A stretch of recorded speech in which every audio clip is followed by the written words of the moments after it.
In this video, we're going to talk about comparing and ordering numbers that are presented in different formats. Example number 1, we're first going to compare 1/4 and 2.5%. So step number 1, convert the first number to a decimal. Convert the first number to a decimal. Use long division if you don't know. So 1/4, that's a benchmark fraction. That's one that we should know. 1/4 as a decimal is 0.25. Convert the second number to a decimal, so 2.5%. To change 2.5% to a decimal, we have to move the decimal 2 places to the left, and we put in a new decimal, and we fill in any of the loops with zeros. So this should be 0.025. And then we compare the decimals using the steps found on page 61 of your notebook, and it's not page 61 this year, it's currently on page number 33. All right, so to compare these, we're going to line up the decimal point, 0.25 and 0.025. And then we look at the ones place, they're both zeros, so that's no longer useful. We look at the tenths place, and we have a 2 and a 0. So 0.25, because 2 is bigger than 0, 0.25 is greater than 0.025. So we write the comparison using the original numbers given in the problem. So then we're going to go back to 1/4 is greater than 1/4 is greater than 2.5%. Excuse me. All right, example 2, compare 9/17 and 0.917. So first step is to write these both as decimals.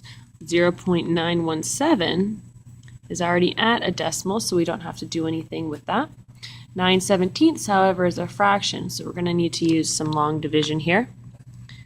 So we can drop and divide. So we put the 9 on the inside and the 17 on the outside. Numerator goes in, denominator goes out. 17 does not fit into 9, so we put a 0. We add a decimal point and a decimal point and another 0. 17 into 90, so we have to figure out how many times 17 goes into 90. And the answer to that would be 5. So 5 times 17 gives us 85. Then we would subtract. 90 minus 85 gives us 5. Add another 0, bring it down. How many 17s fit into 50? And the answer to that, well, if we think 17 is almost 20, so we have 20, 40. The answer to that should be 2. 2 times 17 gives us 34. And 50 minus 34 is 16. 16 is less than 17, so I can keep going. Add a final 0, drop that down. How many 17s fit into 160? And that's going to be 9. 9 times 17 gives me 153. And when I subtract, I'm going to have 7. 7 is less than 17, so I'm good to go with my long division. So 9/17 as a decimal is 0.529. So we know that 0.529 is less than 0.917. So then in step 4, we're going to make sure that we write our numbers with their original names. So this is going to be 9/17 is less than 0.917. So that's how you compare numbers. We're going to extend that a little bit further, and we're actually going to order some numbers next. So on to the next page. All right, ordering real numbers. First, we're going to convert all numbers to equivalent decimals, and we can think of those as like nicknames. Okay, they're equivalent, but we're giving them a slightly different name, and it's in the form of a decimal. Step 2 is to line up the decimal points in a column. And then step 3 is to rank the numbers based on the order given in the directions. And step 4 is to rewrite the numbers in the original format. So no longer in decimals, no longer nicknames, and in the correct order. All right, example 1, put the following decimals in descending order. Remember, descending means to go down, so we're starting with the largest and we're going to the smallest. All right, so 3/7. 3/7 is one that I may not know off the top of my head, so I can use long division for that. Numerator goes inside, 7 goes outside, the denominator goes outside. 7 does not fit into 3, so I put a 0, and then I can add 2 decimal points and another 0. 7 into 30, 7 times 4 is 28, and then I subtract. 30 minus 28 is 2. Add another 0 and drop it down. 7 fits into 20 twice. 2 times 7 is 14.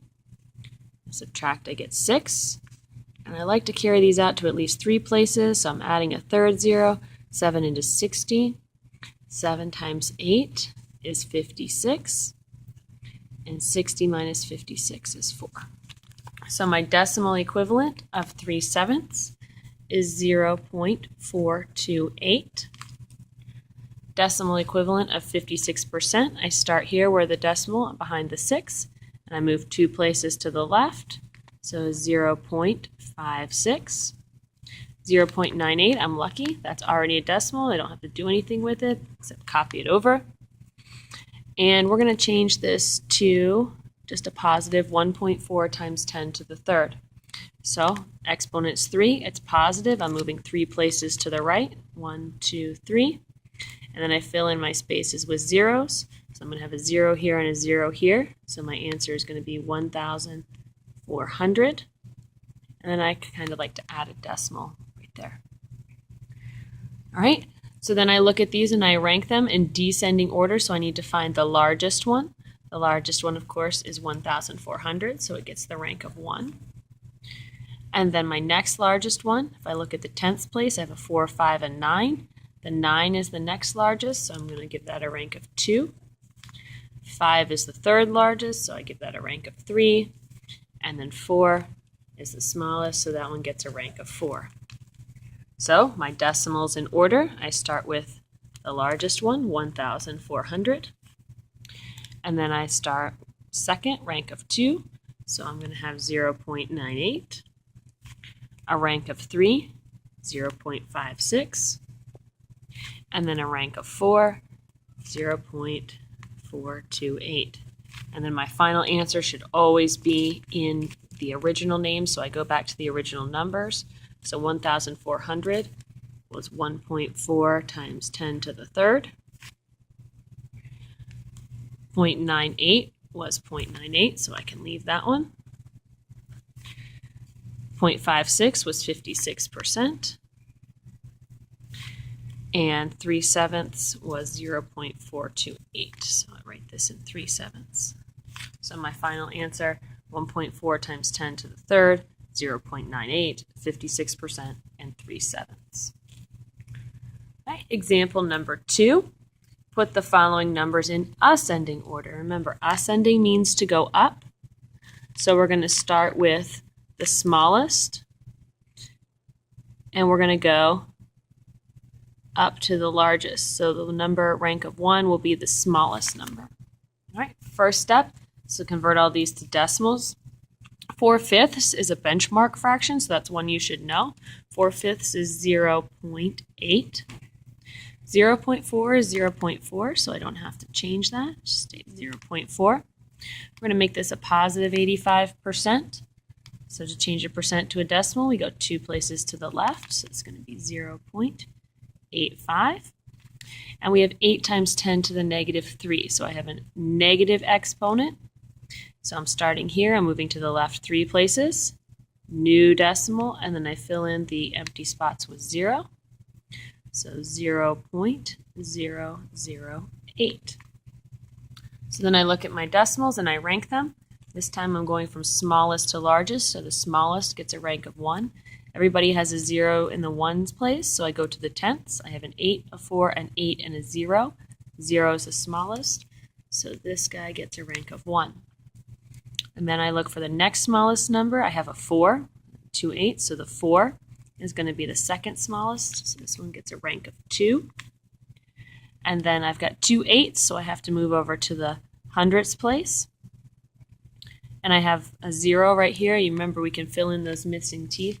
So there's really a 0 placeholder here and a 5. So 0.8 is going to get the rank of 3. And then 0.85 is going to get the rank of 4, or the largest. So if I order my decimals, I have 0.008, I have 0.4, I have 0.8, and I have 0.85. So then I go back and I put them in their original names, no nicknames for the final answer. So a rank of 1 is 8 times 10 to the negative 3. Rank of 2 was 0.4. Rank of 3 was 4/5. And then the rank of 4 was 85%. So hopefully this helps you understand how to compare and order numbers written in different formats.